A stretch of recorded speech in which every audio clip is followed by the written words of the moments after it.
السلام علیکم۔ سر سید مرحوم اور اردو لٹریچر، اردو ادب، یہ مضمون ہے جس کے مصنف شبلی نعمانی ہے۔ شبلی نعمانی اعظم گڑھ میں ان کی پیدائش ہے اور یہ ایک شاعر بھی گزرے ہیں۔ فارسی شعر و ادب کی یا فارسی زبان کی انہوں نے تاریخ لکھی ہے شعر العجم کے نام سے۔ مضمون بھی بہت اچھے لکھتے ہیں، ان کی زبان اور ان کی نثر میں علمیت ہے، علمی زبان بھی ہے ان کی، اور علمی زبان ہونے کے ساتھ ساتھ دلکشی اور تاثر بھی پورا کا پورا ہے۔ ابھی آپ ان کا مضمون پڑھیں گے تو آپ کو اندازہ ہوگا کہ ان کی تخلیقیت یعنی ان کی کریٹیوٹی کس درجے تک پہنچی ہوئی تھی۔ سر سید کے نام سے آپ کسی نہ کسی درجے میں واقف ضرور ہوں گے، سر سید احمد، اور نہیں بھی واقف ہوں گے تو علی گڑھ مسلم یونیورسٹی کو تو سب جانتے ہی ہیں۔ اس کی بنیاد رکھنے والوں میں اگر سب سے پہلا کوئی نام ہے وہ سر سید احمد ہے، جنہوں نے اس کی بنیاد رکھی۔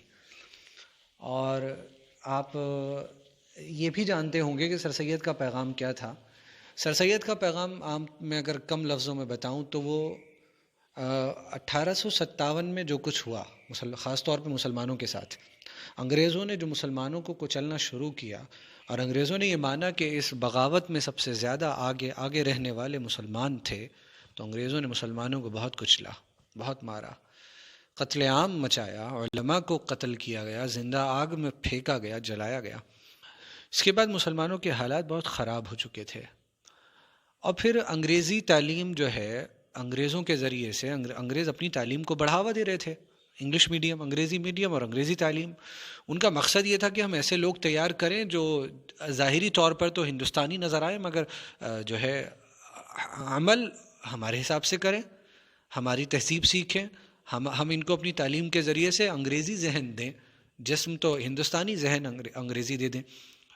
تو اسی لیے علماء جو ہے انگریزی تعلیم کے خلاف تھے، چونکہ علماء کو انگریزوں سے نفرت تھی۔ اس زمانے میں انگریز ظالمانہ حکومت کر رہے تھے، زبردستی، اور علماء انگریزوں کو بھگانا چاہتے تھے، اور لوگ بھی ہندوستان کی لڑائی کے لیے جو کوئی کوشش کر رہا تھا تو اس میں علماء کو انگریزی سے بڑی نفرت، تو انگریزی تعلیم سے بھی نفرت۔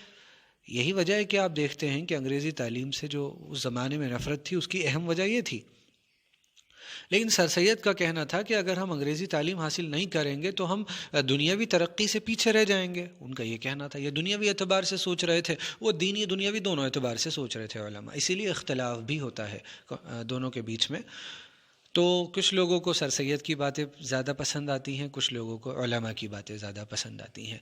بہرحال سر سید کا مقصد نیک ہو سکتا ہے، ہم یہی مانتے ہیں کہ ان کا مقصد نیک تھا، راستے جدا جدا تھے، طریقہ الگ الگ تھا، لیکن ہم مانتے کہ ان کی نیت درست تھی، وہ واقعی چاہتے تھے کہ مسلمانوں کے حالات جو ہے وہ سدھر جائیں۔ بہرحال تو سر سید نے اس کے لیے کوشش کی، اور اسی سلسلے کی ایک کڑی ہے جو علی گڑھ مسلم یونیورسٹی کی شکل میں ہمارے سامنے وجود میں آئی تھی۔ اب انہی پر اب مضمون جو یہ لکھا گیا ہے وہ یہ بتائے گا کہ سر سید مرحوم یعنی جس پر رحم کیا جائے، ہم مرحوم کہتے ہیں تاکہ اللہ تعالیٰ اس گزرے ہوئے شخص پر رحم کرے۔ اردو لٹریچر، اردو ادب اور سر سید میں کیا تعلق ہے؟ سر سید نے اردو ادب کو کیا ترقی دی، اردو ادب پر کیا اثرات سر سید کے آئے، اس مضمون میں یہ سب جاننے کو ملے گا۔ مضمون کے ساتھ ساتھ میں باتیں سمجھاتا رہوں گا۔ سر سید کے جس قدر کارنامے ہیں، اگرچہ ریفارمیشن اور اصلاح کی حیثیت ہر جگہ نظر آتی ہے، ہر جگہ ہر کارنامے میں ریفارمیشن ہے، سدھار ہے، اصلاح ہے، کسی ٹوٹی ہوئی چیز کو پھر سے بنانا ہے۔ لیکن جو چیزیں خصوصیت کے ساتھ ان کی اصلاح کی بدولت ذرے سے آفتاب بن گئیں، سورج آفتاب، ان میں سے ایک اردو لٹریچر بھی ہے۔ یقیناً اس زمانے کی اردو لٹریچر، خاص طور پر اردو نثر، جو ہم پڑھ رہے ہیں اسے نثر کہتے ہیں، شاعری نظم آپ جانتے ہیں کسے کہتے ہیں، یہ نثر ہے، خاص طور پر اردو نثر۔ اردو شاعری پر بھی اس کا اثر پڑا ہے اور اردو نثر پر بھی اثر پڑا ہے۔ مجموعی طور پر اردو لٹریچر پر ان کے بہت زیادہ اثرات ہوئے ہیں، بہت جو ہے ذرے سے آفتاب بنا دیا۔ سر سید ہی کی بدولت اردو اس قابل ہوئی کہ عشق و عاشقی کے دائرے سے نکل کر ملکی، سیاسی، اخلاقی، تاریخی ہر قسم کے مضامین اس زور اور اثر، وسعت اور جامعیت، سادگی اور صفائی سے ادا کر سکتی ہے کہ خود اس کی استاد یعنی فارسی زبان کو آج تک یہ دولت، یہ بات نصیب نہیں ہوئی۔ کیا مطلب ہے اس بات کا؟ آپ جانتے ہیں کہ اس زمانے میں عشق و عاشقی شاعری میں، اردو نثر میں زیادہ جو جگہ پا رکھی تھی وہ عشق و عاشقی کے مضامین تھے. زیادہ تر زبان میں عشق و محبت کی باتیں ہو رہی تھی. حالانکہ اور بھی شاعر تھے جو دنیا کی اور دوسری باتیں بھی کر رہے تھے.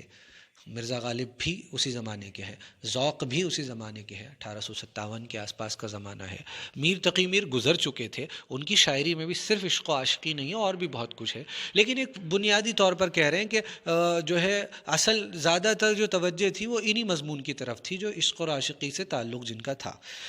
انہوں نے، سر سید احمد نے اردو کو اس قابل بنایا. ہوتا کیا ہے دیکھو، جس طرح کا مضمون آپ کو بیان کرنا ہے اسی طرح کے الفاظ آپ کو چاہیے. اگر آپ کوئی بہت بلند باتیں کر رہے ہیں تو آپ کے الفاظ بھی تو بلند و بالا ہونے چاہیے.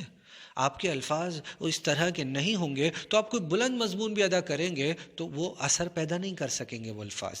اور الفاظوں میں، اردو میں یا کسی بھی زبان میں وہ الفاظ آتے ہیں، نئے پیدا ہوتے ہیں کہ جن سے بڑی ہر قسم کے مضامین کو بیان کیا جا سکے. تو نئے الفاظ بننے کا عمل ہر زبان میں جاری رہتا ہے، نئے نئے لفظ بنتے رہتے ہیں.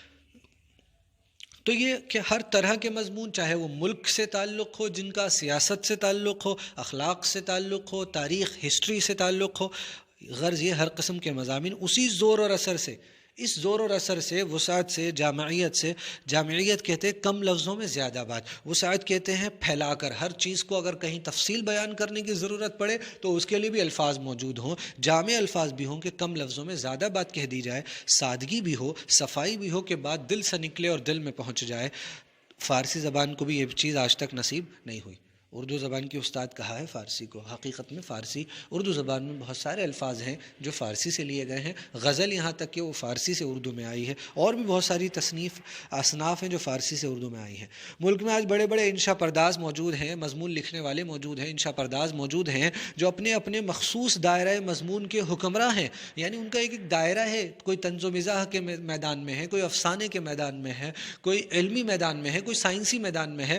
لیکن ان میں سے ایک شخص بھی نہیں جو سر سید کے بار احسان سے گردن اٹھا سکتا ہو، جو گردن اٹھا کر کہہ سکتا ہو کہ مجھ پر سر سید کا کوئی احسان نہیں ہے. یعنی ہر شخص کسی نہ کسی درجے میں سر سید کے احسان کے بوجھ میں اس کی گردن تھوڑی بہت جھکی ہوئی ہے.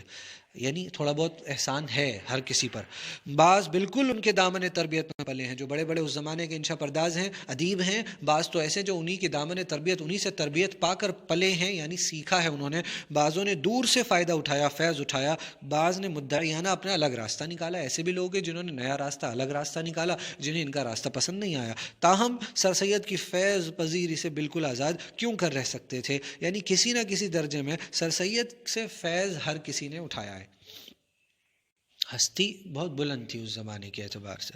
سر سید کی جس زمانے میں نشو و نما ہوئی، پرورش ہوئی، دلی میں اہل کمال کا مجمع تھا. عمرا اور رؤسا سے لے کر ادنا طبقے تک علمی ذوق پھیلا ہوا تھا. علم کا شوق نہ صرف مالداروں میں، نہ صرف امیروں میں، رئیسوں میں، بلکہ غریبوں میں، عام چھوٹے طبقے میں، ادنا یعنی چھوٹے طبقے میں بھی علم کا شوق تھا. سر سید جس سوسائٹی کے ممبر تھے، اس کے بڑے بڑے ارکان، بڑے بڑے ممبران اگر ہم دیکھیں تو مفتی صدر الدین خان آزردہ، مرزا غالب اور مولانا صہبائی جیسے ممبر جس کمیٹی کے، سوسائٹی کے ممبر ہوں اور اس کے سر سید بھی ممبر ہوں، تو سوچئے کتنا فائدہ ان کو حاصل ہوا ہوگا. ان میں سے سر سید کو فائدہ حاصل ہوا ہوگا. ان میں سے ہر شخص تصنیف و تالیف کا مالک تھا. ہر شخص اپنے آپ میں بلند و بالا تھا. تصنیف یعنی جو تصنیفات ہیں، تخلیقی جو ادب ہے، اس کی پیدائش میں مضمون لکھنا ہے، افسانے لکھنے ہیں، شاعری کرنی ہے، تالیف کرنی ہے، کتابیں مرتب کرنی ہیں. اور انہی بزرگوں کی صحبت کا صحبت ملی سر سید کو کہ سر سید نے شروعات ہی میں، ابتدا ہی میں جو مشغلہ علمی اختیار کیا وہ تصنیف و تالیف کا مشغلہ تھا. شروعات سے علم کے جس شعبے میں یہ داخل ہو گئے، جس فیلڈ میں یہ داخل ہو گئے، اس کا تعلق کتاب لکھنے سے تھا، تصنیف و تالیف سے تھا. یعنی کچھ لکھا جائے، کچھ اپنے جذبات، اپنے خیالات، اپنے احساسات، اپنا علم، اس کو لکھ کر لوگوں تک پہنچایا جائے. اول وہ رواج عام کے اقتضاء سے، رواج عام جیسا کہ اس زمانے میں چل رہا تھا اس کے مطابق شاعری کے میدان میں آئے، شاعری کرنے لگے. آہی تخلص اختیار کیا. شاعر جو غزل کے اندر عام طور پر یا اور قصیدے میں بھی اپنا جو تخلص جس کو ہم بولتے ہیں نا، نام استعمال کرتا ہے آہی کے نام سے. جیسے ریختہ کے تمہیں استاد نہیں غالب کہتے ہیں. اگلے زمانے میں کوئی میر بھی تھا تو یہاں غالب، مرزا اسد اللہ خان نام، غالب ان کا تخلص ہے. اور اردو میں ایک چھوٹی سی مثنوی لکھی جس کا ایک مصرع انہی کی زبانی سنا ہوا مجھے یاد ہے کہ نام نام میرا تھا، کام ان کا تھا۔ یہ ایک مصرع ہے، 2 مصروں سے ایک شعر بنتا ہے۔ لیکن حقیقت یہ ہے کہ ان کو شاعری سے مناسبت نہ تھی، ان کا دماغ، ان کی جو فطرت تھی وہ شاعری کے لیے نہیں بنی تھی، اس لیے وہ بہت جلد اس کوچے سے نکل آئے اور نثر کی طرف توجہ کی، نثر کی طرف، جو شاعری نہیں ہوتی ہے، جو مضمون پڑھ رہے ہیں یہ بھی نثر میں ہے، افسانہ ہو، مضمون ہو، یہ سب نثر میں ہے۔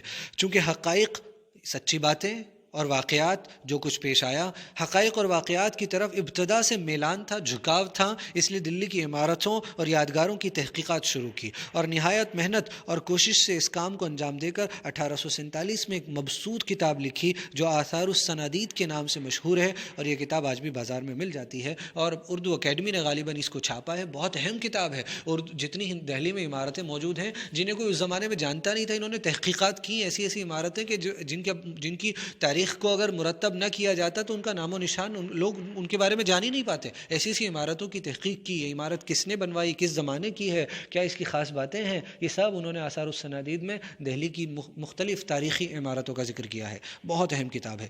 اس وقت اگرچہ سر سید کے سامنے اردو نثر کے بعض عمدہ نمونے موجود تھے، اس وقت جب یہ لکھ رہے تھے ان کے سامنے اردو نثر کے اعلیٰ نمونے، آئیڈیل نمونے، سیمپلز موجود تھے، جیسے خصوصاً میر امن کی چہار درویش، میر امن کی داستان جو باغ و بہار کے نام سے، جس کا یہاں فارسی نام چہار درویش، 4 فقیروں کی داستان، جس کو آپ نے پڑھا، اس کی سادگی، وہ نمونہ موجود تھا، وہ لکھی جا چکی تھی غالباً 1804 کے اندر، غالباً یا 1802 کے اندر وہ لکھی جا چکی تھی، اور یہ جس زمانے کے ہیں 1857 کے آس پاس کا زمانہ، 1847 میں یہ کتاب لکھی گئی، تو اردو نثر کے نمونے تو موجود تھے، اچھے نمونے بھی موجود تھے، کہ جیسے میر امن کی باغ و بہار 1802 میں تالیف ہوئی تھی، اور جس کی سادگی، صفائی اور واقعہ ترازی آج بھی موجودہ تصنیفات کی برابری کا دعویٰ کر سکتی ہے۔ واقعی بڑی سادگی اور صفائی کے ساتھ بات کو پہنچایا ہے دوسروں تک، یعنی مشکلیں پیش نہیں آتی ہیں سمجھنے میں، پڑھنے میں، زبان اٹکتی نہیں ہے، رکتی نہیں ہے، اور مطلب واضح ہوتا چلا جاتا ہے۔ اس کے ساتھ مضمون جو اختیار کیا گیا تھا، یعنی عمارت اور آثار کی تاریخ، ہیریٹیج کی تاریخ، چھوٹے ہوئے آثار، نشانیاں بادشاہوں کے، وہ تکلف اور آورت سے ابا کرتا تھا، یعنی اس میں تکلف کی گنجائش نہیں تھی۔ جب آپ کوئی ایسا مضمون لے رہے ہیں جس میں آپ عمارتوں کا ذکر کر رہے ہیں، تاہم آثار السنادید میں اکثر بیدل اور ظہوری کا رنگ نظر آتا ہے۔ اس کی وجہ یہ تھی کہ سر سید کی رات دن کی صحبت مولانا امام بخش صہبائی سے رہتی تھی۔ اس کے باوجود آثار السنادید میں بیدل اور ظہوری، یہ شاعر ہیں، اصل میں غالباً فارسی کے شاعر ہیں، اور ان کا اثر اس لیے نظر آتا ہے کیونکہ جن کے ساتھ اٹھنا بیٹھنا تھا سر سید احمد کا مولانا صہبائی کے ساتھ، وہ مولانا موصوف یعنی مولانا بیدل کے ایسے دلدادہ تھے کہ ان کا کلمہ پڑھتے تھے، اور جو کچھ لکھتے اسی طرز میں لکھتے تھے۔ یہ جو بیدل شاعر ہیں یہ ان کے بڑے دلدادہ تھے مولانا صہبائی، اور مولانا صہبائی کے ساتھ سر سید ہر وقت اٹھنا بیٹھنا تھا، تو ظاہر صحبت کا اثر آتا ہے۔ سر سید نے مجھ سے خود بیان کیا کہ آثار السنادید کے بعض مقامات بالکل امام بخش صہبائی کے لکھے ہوئے ہیں، جو انہوں نے میری طرف سے اور میرے نام سے لکھ دیے تھے۔ آثار السنادید جس زمانے میں نکلی، اس کے تھوڑے ہی دنوں کے بعد تقریباً 1850 میں دلی کے مشہور شاعر مرزا غالب نے اردو کی طرف توجہ کی، یعنی مکاتبات وغیرہ اردو میں لکھنے شروع کیے، اور چونکہ وہ جس طرف متوجہ ہوتے تھے اپنا کوچہ الگ نکال کر رہتے تھے، اس لیے انہوں نے تمام ہم عصروں کے برخلاف مکاتبے کو مکالمہ کر دیا۔ یہ غالب کی شان تھی۔ غالب شاعری کے میدان میں تھے اولاً تو، اور فارسی میں شاعر کی، پھر اردو میں شاعری کی، لیکن جب عمر کا جو آخری حصے کے قریب پہنچنے لگے، بڑھاپا آنے لگا اور شاعری محنت مانگتی ہے، تو وہ اردو نثر کی طرف متوجہ ہوئے۔ خط لکھنا انہوں نے شروع کیا۔ 12ویں جماعت میں آپ غالب کے خطوط کو پڑھیں گے، اور خط لکھنا جب انہوں نے شروع کیا تو اس زمانے میں جو اردو نثر کا انداز تھا لکھنے کا، جو بناوٹ بہت زیادہ تھی، اور تحریر کو بہت دلکش بنانے کی کوشش ہوتی تھی، سادگی کا استعمال نہیں ہوتا تھا، صفائی نہیں تھی۔ غالب کی عادت تھی جس کوچے میں جاتے اپنا راستہ الگ نکالتے تھے، اپنا کوچہ الگ نکالتے تھے، جس شعبے میں چلے جاتے اپنی راہ خود بناتے تھے۔ تو جب اس شعبے میں آ گئے، اردو نثر کے شعبے میں آ گئے، خطوط لکھنا شروع کر دیا، تو اس میں بھی ایک نئی روش اختیار کی، نیا طریقہ ایجاد کر دیا، مکاتبے کو مکالمہ کر دیا، خط لکھنے کے عمل کو ایسا کر دیا جیسے دو لوگ بات چیت کر رہے ہوں۔ خط میں تو ایک طرف سے بات چیت ہوتی ہے نا، لیکن خط لکھنے کا وہ نرالا انداز پیدا کیا کہ ایسا محسوس ہوتا تھا کہ بھئی آمنے سامنے بیٹھ کر دو لوگ بات چیت کر رہے ہیں۔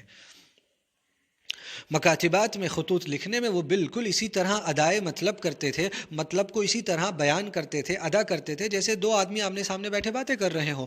اس کے ساتھ بہت سے خطوط میں انسانی جذبات، مثلا رنج و غم، مسرت و خوشی، حسرت و بے کسی، بے کسی کو نہایت بے کسی کہتے ہیں بے سہارا کوئی ہو، کوئی سہارا نہ ہو، بے کسی ہو، کچھ کر نہ سکتا ہو، بے کس ہو، حسرت، غم، تکلیف خوبی سے ادا کیا ہے۔ یعنی ہمیں خطوط کے اندر وہ تمام جذبات بھی ملتے ہیں جو عام طور پر خطوط میں نہیں ہوا کرتے تھے۔ خطوط تو عام طور پر اس انداز سے اس زمانے میں نہیں لکھے جاتے تھے، لیکن غالب نے ایک نیا راستہ اختیار کیا۔ اکثر واقعات کو اس بے ساختگی سے بنا کسی بناوٹ کے ظاہر کیا ہے کہ واقعے کی تصویر آنکھوں کے سامنے پھر جاتی ہے۔ غالب کا نمونہ بھی، غالب بھی اس زمانے میں متوجہ ہو گئے تھے تو اردو نثر کو غالب بھی اردو نثر کی اصلاح کر رہے تھے، اور واقعی غالب نے ایک نیا اسلوب، نیا انداز، نیا اسٹائل اختیار کیا اور آگے آنے والوں کے لیے نمونہ چھوڑ کر گئے۔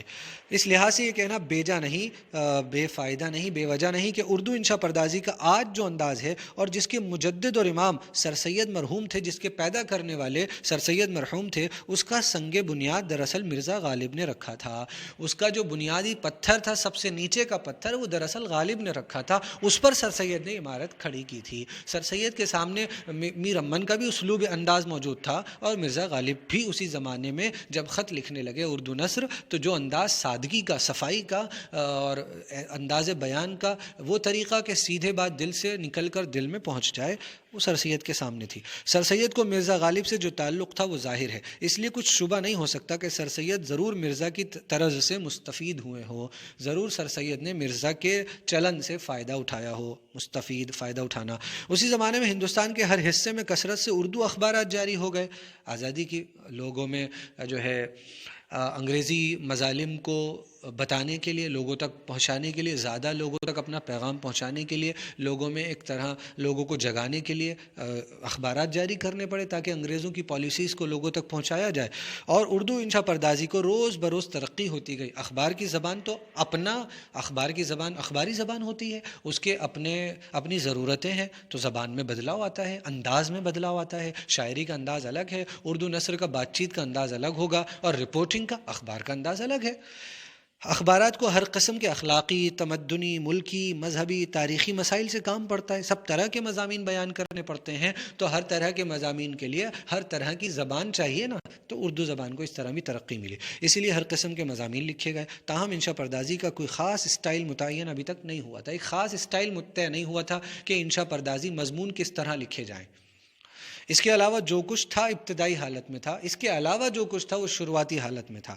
اب 1287 ہجری میں، جس کو آج کم و بیش 27 برس ہوئے جب یہ مضمون لکھ رہے ہیں، سر سید نے قوم کی حالت کی اصلاح کے لیے تہذیب الاخلاق کا پرچہ نکالا، ایک پرچہ نکالا، آرٹیکل نکالنے شروع کیے انہوں نے تہذیب الاخلاق کے نام سے، اور جس کا مقصد تھا کہ مسلمانوں کی اصلاح کی جائے، اس قوم کو سدھارا جائے۔ اس قوم میں جو ہے اس کی حالت جو بد سے بدتر ہوتی جا رہی ہے اور یہ ترقی کی راہوں سے دور جا رہے ہیں، ان کے نظر میں، سر سید کی نظر میں، اس کو صحیح راستے پر، اس راستے پر لایا جائے، اور اردو انشا پردازی کو اس رتبے پر پہنچا دیا جس کے آگے اب ایک قدم بھی بڑھنا ممکن نہیں۔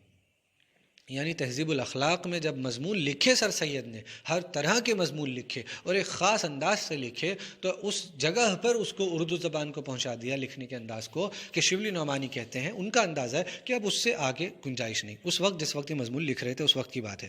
سر سید نے اردو میں جو باتیں پیدا کی اس کو وہ مختصراً تہذیب الاخلاق میں خود ایک مقام پر لکھتے ہیں۔ ان کی عبارت یہ ہے کہ انہوں نے اردو میں کیا کام کیا، اردو کو کیا کام کیا انہوں نے، وہ خود لکھتے ہیں تہذیب الاخلاق میں۔ کہتے ہیں سر سید کہ جہاں تک ہم سے ہو سکا ہم نے اردو زبان کے علم و ادب کی ترقی میں اپنے ان ناچیز پرچوں کے ذریعے سے کوشش کی جتنا ہم سے ہو سکا۔ مضمون کے ادا کا ایک سیدھا اور صاف طریقہ اختیار کیا، اپنی بات کو کہنے کا ایک سیدھا اور صاف طریقہ، کوئی بناوٹ نہیں، کوئی اس طرح کی اس میں موتی جڑنے والی بات نہیں کہ بات میں ایک بات کو کہنے کے لیے طرح طرح کے انداز سے ایک ہی بات کو کہا جائے اور بہت مشکل الفاظ کا استعمال کیا جائے، بھاری بھرکم الفاظ کا، بلکہ جیسا مضمون ویسے الفاظ، رنگین عبارت سے جو تشبیہات اور استعارات خیالی سے بھری ہوتی ہیں اور دل پر اس کا کچھ اثر نہیں ہوتا، پرہیز کیا۔ ہم نے ایسی عبارت سے کہ جس میں تشبیہیں ہوں، جس میں یہ بتایا، تشبیہ سمجھتے کسی چیز کو دوسری چیز سے جن میں کوئی ملتی جلتی باتیں ہوں، تشبیہ دینا، کہ میں کسی کے چہرے کو چاند سے تشبیہ دوں یا کسی کے چہرے کو چاند کہہ دوں تو یہ استعارہ ہے۔ استعارات خیالی، خیال میں پیدا ہونے والے استعارات. اب سمجھنے والے کو مشکل پیدا ہوتی ہے کہ انہوں نے یہ استعارہ چاند کس کو کہا ہے, انہوں نے یہ بلبل استعمال کیا ہے, کس کے لیے استعمال کیا ہے, انہوں نے یہ کسی کو طوطا کہہ دیا ہے, کس کو کہا ہے. تو اس سے کیا ہوتا ہے, پیغام کے پہنچنے میں رکاوٹ پیدا ہوتی ہے تشبیہات کے ذریعے سے. اس میں کوشش کی کہ جو کچھ لطف ہو مضمون کے ادا میں ہو, ادا میں لطف ہو, لفظوں میں لطف نہ ہو. جو اپنے دل میں ہو وہی دوسرے کے دل میں پڑے تاکہ دل سے نکلے اور دل میں بیٹھے, یہ مقصد تھا. اس آرٹیکل میں سر سید نے انشا پردازی کے اور بہت سے اصول بتائے ہیں جن کو اس موقع پر اختصار کی وجہ سے میں مختصر رکھنے کی وجہ سے قلم انداز کرتے ہیں. سر سید کی انشا پردازی کا سب سے بڑا کمال یہ ہے کہ ہر قسم کے مختلف مضامین پر کچھ نہ کچھ بلکہ بہت کچھ لکھا ہے. ہر طرح کے مضامین, میں نے جیسے کہا آپ جس طرح کا مضمون لکھیں گے آپ کو اسی طرح کے الفاظ کی ضرورت پڑے گی. آپ سائنسی مضمون پر, سائنس کے مضمون پر, سائنس کے ٹاپک پر مضمون لکھیں گے تو آپ کو سائنس کے الفاظ, سائنس کی ووکیبلری, سائنس کے جو ہے ایسے الفاظ جو سائنس کے مطالب ادا کر سکیں ان کی ضرورت پڑے گی. آپ فلسفے پر لکھیں گے تو آپ کو الگ لفظوں کی ضرورت پڑے گی, الگ انداز چاہیے. آپ اگر افسانہ لکھ رہے ہیں الگ انداز چاہیے. آپ اگر سیاست پر لکھ رہے ہیں تو الگ انداز چاہیے. ہر ٹاپک کا جو ہے انداز بیاں الگ الگ ہوتا ہے. اور جس مضمون کو لکھا ہے اس درجے پر پہنچا دیا ہے کہ اس سے بڑھ کر ناممکن ہے. فارسی اور اردو میں بڑے بڑے شعراء اور نثر لکھنے والے گزرے ہیں, لیکن ان میں ایک بھی ایسا نہ تھا جو تمام قسم کے مضامین کا حق ادا کر سکتا تھا. فردوسی بزم میں رہ جاتا ہے, سعدی رزم کے مرد میدان نہیں. نظامی رزم و بزم دونوں کے استاد ہیں لیکن اخلاق کے کوچے سے آشنا نہیں. ظہوری صرف مدحیہ نثر لکھ سکتا ہے, برخلاف اس کے سر سید نے اخلاق, معاشرت, پالیٹکس, مناظر قدرت وغیرہ سب پر لکھا ہے, اور جو کچھ لکھا ہے لاجواب لکھا ہے, ایسا لکھا ہے کہ جس کا کوئی جواب نہیں. اب یہ مثال دے کر ہمیں یہ باتیں سمجھائیں گے, کچھ مثالیں الگ الگ جگہ سے دیں گے. اوپر کہنا کیا چاہتے ہیں کہ فارسی میں اور اردو میں بڑے بڑے شاعر گزرے ہیں, بڑے بڑے نثر لکھنے والے گزرے ہیں, لیکن سب کے سب ایک خاص میدان کے مرد تھے, خاص میدان کے ماہر تھے. یعنی مثلا فردوسی ہیں, وہ بزم میں رہ جاتے ہیں. بزم کیا ہے؟ بزم کہتے ہیں خوشی کی محفلوں کا بیان. شادی ہے, نکاح ہے, شادی ہے نا, اور اسی طرح کی اور بزمیں سجی ہوئی ہیں, بزم سجی ہوئی ہے. تو بزم کا جہاں بیان ہو فردوسی اچھے سے نہیں کر پاتے ہیں شبلی کے حساب سے. وہ رزم کے میدان ہے, وہ رزم کے مرد میدان ہے. رزم کہتے ہیں جنگوں کا بیان, جہاں جوشیلا انداز ضروری ہو, جہاں پر ایک فوج کو دوسری فوج سے لڑایا جا رہا ہو, لڑائی کو دکھایا جا رہا ہو, اسے رزم کہتے ہیں. سعدی جیسے وہ رزم کے مرد میدان نہیں, وہ بزم اچھے سے کہہ سکتے ہیں, بزم کی باتیں, خوشی کی باتیں, محفلوں کی باتیں, لیکن وہ جنگی باتیں اور وہ جوشیلا انداز بیان ان کے یہاں نہیں ہے. نظامی کے ہاں رزم بزم تو ہے لیکن وہ اخلاقی مضامین نہیں اچھے سے پہنچا پاتے, اخلاق ان کے یہاں نہیں ہے. اسی طرح سب میں کچھ نہ کچھ کمی ہے. مدحیہ نثر, تعریف والی نثر لکھ سکتے ہیں, لیکن سر سید نے ان کے مطابق ہر مضمون پر لکھا ہے, ہر طرح کے مضمون پر اچھا لکھا ہے. اب دیکھو کچھ ٹکڑے جستہ فقرے نقل کرتے ہیں, کچھ جملے اب یہ نقل کر رہے ہیں. دیکھ نادان, اب یہ امید, غالباً یہ امید پر مضمون تھا سر سید احمد کا, جس کا ایک ٹکڑا ہمیں پڑھنے کو دیا جا رہا ہے.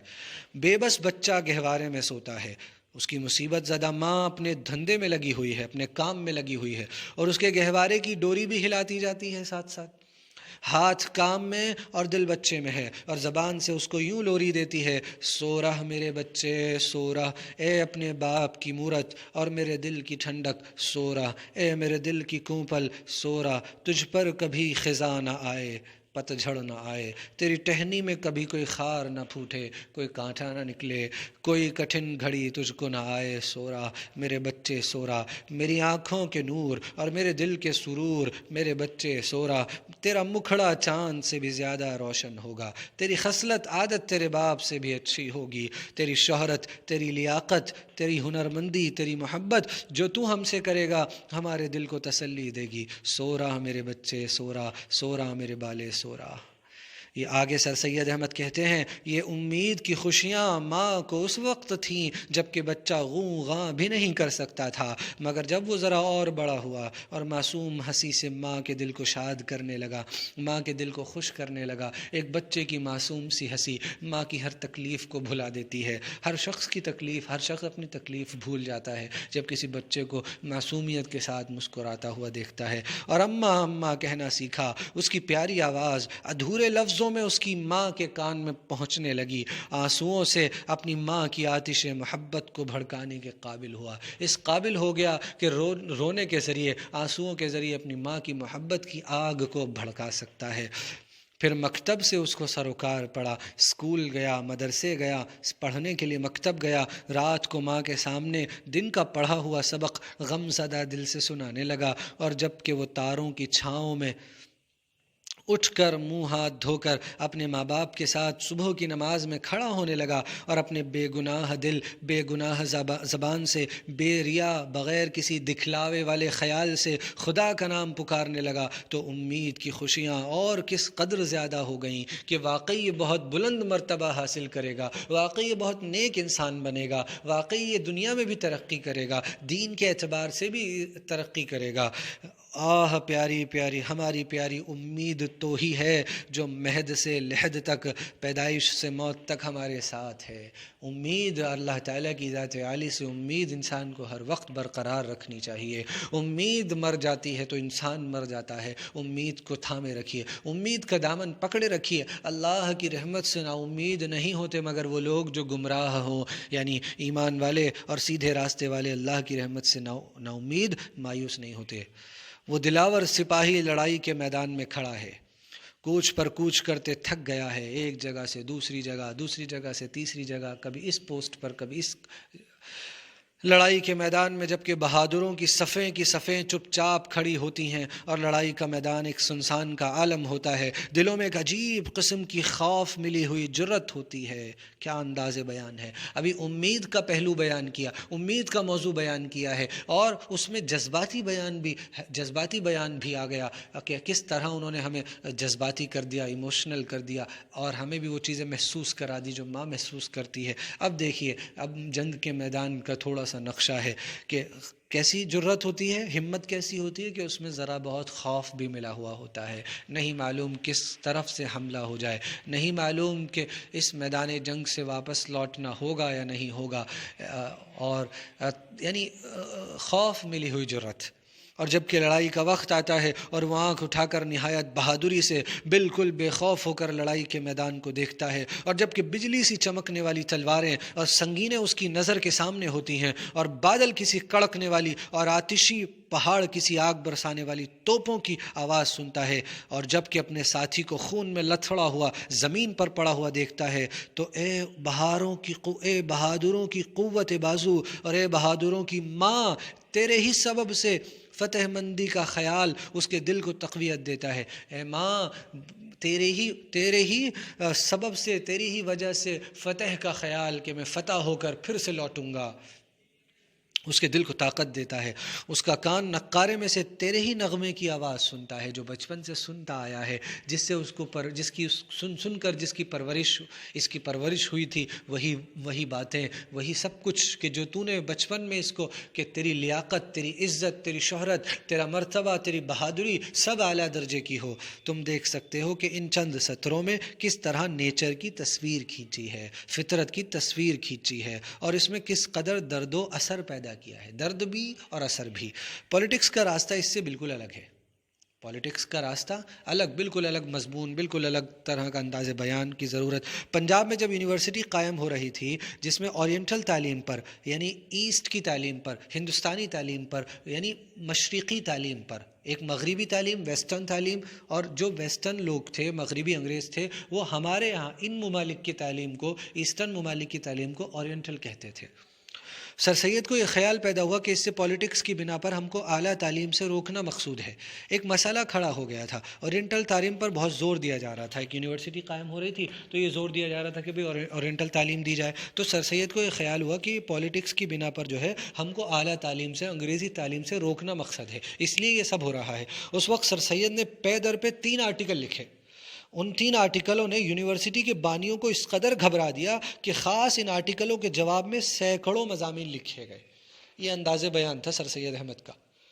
پولیٹکس بالکل الگ مضمون چاہیے تھا یہاں پر، لیکن اس طرح ہلا کے رکھ دیا انہوں نے دلیلوں کے ساتھ بات کو رکھنے کے لیے کہ یونیورسٹی کے جو بانی تھے گھبرا گئے، اور ان کا مجموعہ یکجا کر کے ایک مستقل کتاب تیار کی گئی کہ جس میں سر سید کے ان 3 آرٹیکلوں کے جوابات لکھے گئے۔ افسوس ہے کہ اختصار کی وجہ سے، شارٹ رکھنے کی وجہ سے ہم ان آرٹیکلوں کا کوئی حصہ نقل نہیں کر سکتے۔ سر سید نے انشا پردازی کی ترقی کے جو طریقے ایجاد کیے، انشا پردازی وہی ہے مضمون لکھنا، انشائیہ لکھنا، مضمون کی ہی ایک نئی شکل ہے انشائیہ، یعنی یہ سب لکھنے کی صلاحیت، انشا پردازی۔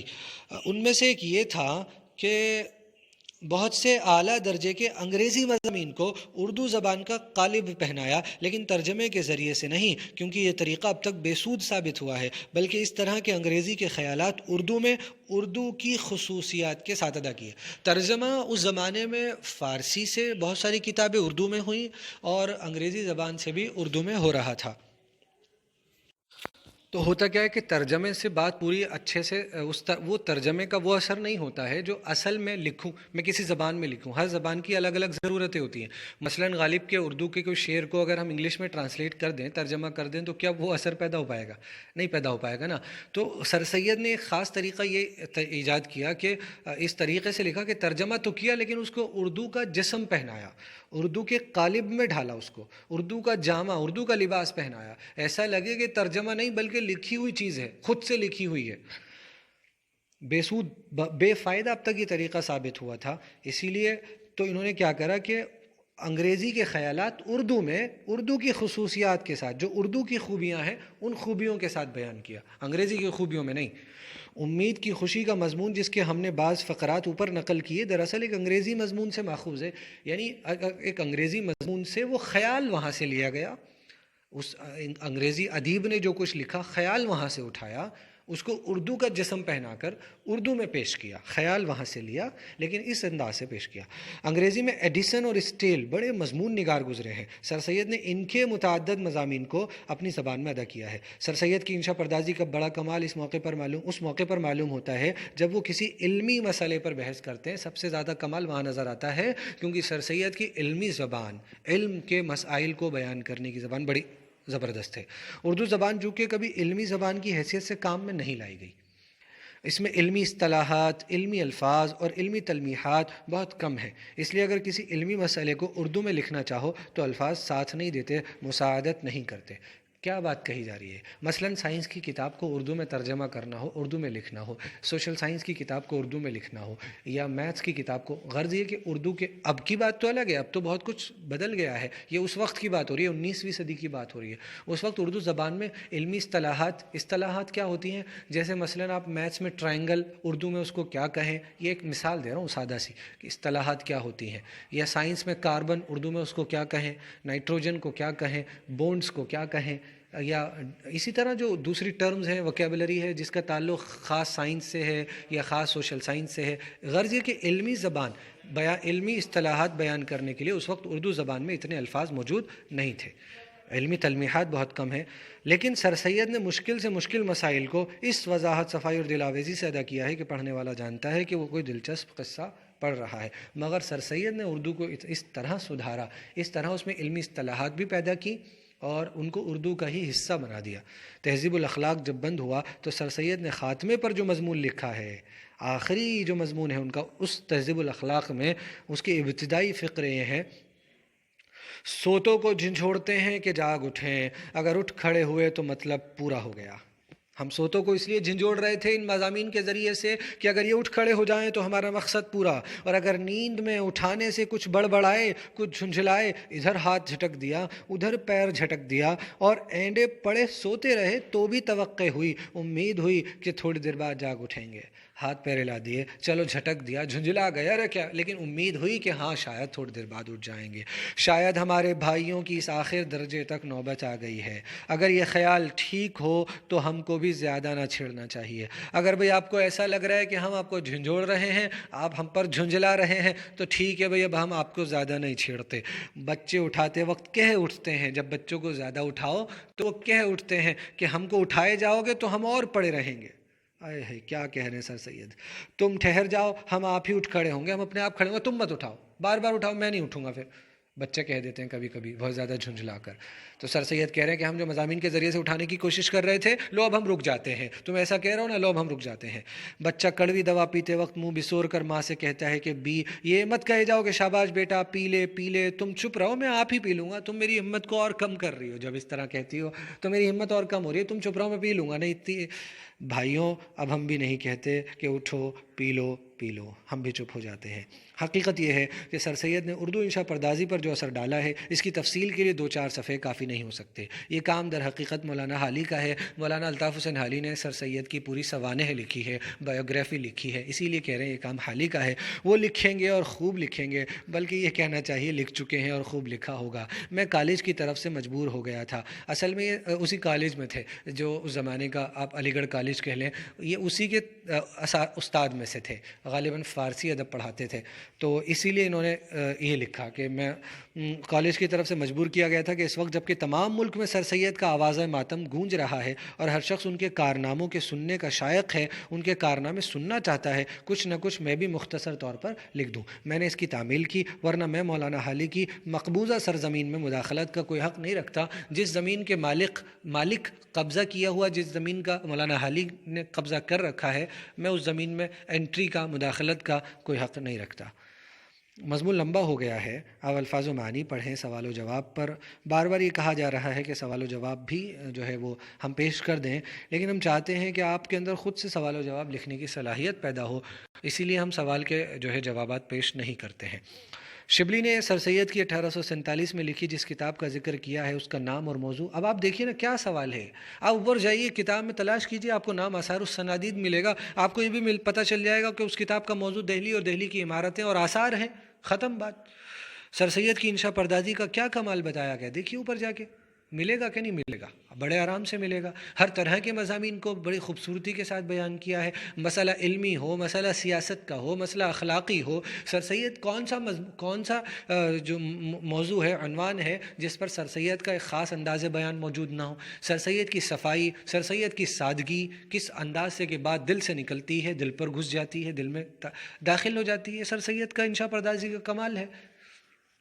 انگریزی مضامین کو اردو میں لکھنے کے لیے سر سید نے کیا طریقہ اختیار کیا، اردو کا جسم پہنایا اس کو، خیال وہاں سے لیا، لیکن اردو زبان کی جو اپنی خصوصیتیں ہیں اس میں ڈالا اس خیال کو. وہ اردو کا کپڑا پہنایا، اردو کا لباس پہنایا، اردو کے لباس میں اس خیال کو ڈال دیا. یہ نہیں کہ ترجمہ اس انداز سے کیا کہ انگریزی کا خیال انگریزی کے ہی اسٹائل میں بیان کیا، نہیں.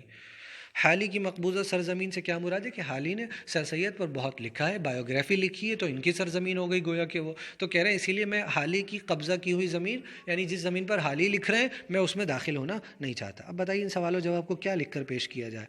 پھر تو آپ ہمیشہ اسی کی عادت رہے گی آپ کو. آپ ایک بار ان کو بھی پڑھ لیں، غور کرنے کی بات زیادہ لمبا ہو گیا اسی لیے میں اس ویڈیو میں یہ ذکر نہیں کر رہا. آپ خود پڑھ لیں گے تو میرا خیال ہے سمجھ میں آ جائے گا. شکریہ.